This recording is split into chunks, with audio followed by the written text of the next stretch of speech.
శ్రీ శ్రీ శివాయ గురవే నమః. గృహములు ఎలా ఉన్నాయి? సాలెపుడు కట్టిన గృహాలు ఎలా ఉన్నాయి, ఇంకెలా చూద్దాం. ఆవిడ నేర్ప గొప్పతనం. విశ్వకర్మ పుత్రుడైనటువంటి శ్రీ అనే సాలెపురుగు వేసిన శిల్పే ఎలా శిల్పం చెప్తున్నాడు. తీరుగని గతి నిండురు తీరగ గట్టియును కాలిన్ త్రెవ్వెన పోగులు జారిన పోగులు అదుకం తీరు పని కాని నిలువదీర కదినం. పాప ఈ విధంగా ఎంతో కష్టపడి కడితే ఆ ఇల్లు ఆవిపోయి చూడండి. తీరగాని గృహంలో పూర్తవంగానే ఉత్తమమైనట్టుగా తీరును ఒప్పినమైనవిగా కట్టినప్పటికీ నిర్మించి గాయు చేత త్రెవ్విన తెగిన పోగులు దారాలు జారిన చ్యుతమైన పోగులు దారములను అదుకం తీరుపుగా కాని కలపటానికి చక్కబరుచుడే తప్ప ఏ గాలి చేత తెగని దారములు కలుపుట. పాపం జారిపోయిన దారములను చక్కబరుచుడే తప్ప క్రమంగా అన్వయం అన్నమాట. స్థిమితముగా ఒక చోట నుండి ఒకటకు తీరక తెరిపిచికగా దివసం అంతా కూడా పాపం ఈ ఎక్కడెక్కగా గాలి కాదు బిళ్ళ అతికిస్తోంది. ఈ విధంగా గృహములను గట్టియు గాలి తెగిన దారములు కలుపుట, జారిపడిన దారములను సవరించుట, అలా పొద్దుడు సాయం దాకా తిరిగి లేకుండా ఉండి చేసేది పాపం. అప్పుడు ఇదంతా రసప్రాసం అన్నమాట. తీరగాని జారిన తీరు అని ఉంది కూడా అంత బాగుంది. ఇంకా ఏమంటే పాపం ఇంకేమనుకుంటే అక్కడ ఒకసారి కూడా ఇంకా ఎలా ఉందా.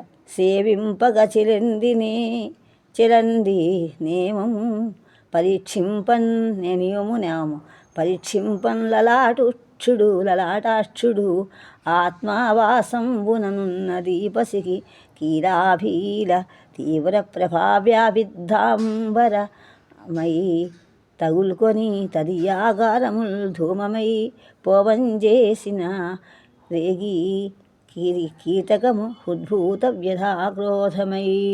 పాపాలు లేచి అక్కడ లేచి కీటకము మళ్ళీ వస్తాయి. ఇలా ప్రతిదినం రోజు కూడా కట్టాలి, రోజు ఊడిపోతూ ఉంటాం. సేవింపం ప్రతిదినము కొలువుగా చెలది సాలెపురుగు నేమము వ్రతాన్ని పరీక్షించుటకు లలాటాక్షుడు పాలనెత్తున శివుడు ఆత్మ తన యొక్క ఆవాసంపున నివాసమునందు గుడియందు ఉన్న దీపశిఖ దివ్య యొక్క అగ్ని జ్వాలను ఆభీర భయంకరమైన తీవ్రమైన ప్రభా కాంచేత వ్యావిద్ధ బావుగా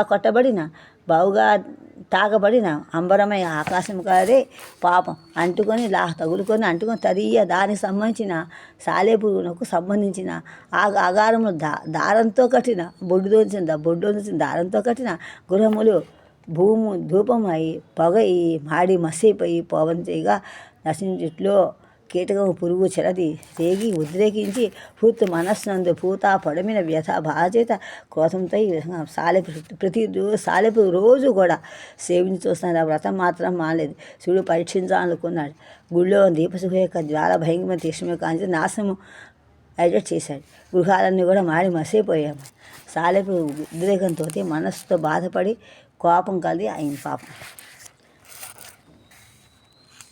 ఇది పెక్కేడులు పెట్టెన్ సదనంబులు గట్ట నాకు శంభుని కొరకు తుదికు మరికొక ఏడును గురిక ఒక పెట్టన్న మాటకు ఉస్సరి వచ్చెన్.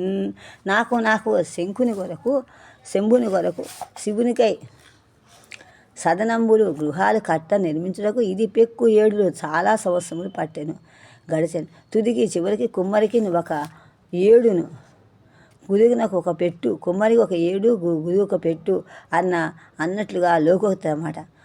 సరి వచ్చింది దృష్టాంతం. నాకు శివుడు గృహాలు నిర్మించకు చాలా సంవత్సరాలు పట్టి ఇల్లు కట్టాను. కానీ తుదకు కుమ్మరికి ఒక ఏడు గురికి ఒక పెట్టు అన్న సామెతకు దృష్టాంతం కనబడింది. ఎంత కష్టపడితే పెక్కేండ్లు అని శబ్దం పాదపురాణ అర్థం అంతే. కుమ్మరికి ఒక ఏడు గురి ఒక పెట్టు లోకోక్తి. గురియ అంటే గురియ దండం అంటే పెట్టు దెబ్బ. కుమ్మరి ఒక ఏడు పడిన శ్రమం ఒక్క కర్ర దెబ్బతో వ్యర్థమవుతుంది కదా. అదే సూర్య అలా విధంగా సాలెపురు చాలా 10 సంవత్సరాలు కష్టపడిన దీపశిఖ ఎందుకు అంటుకుంది వ్యర్థమైపోయింది. ఈ విధంగా వ్యర్థం చాలా బాధ పడిందన్నమాట.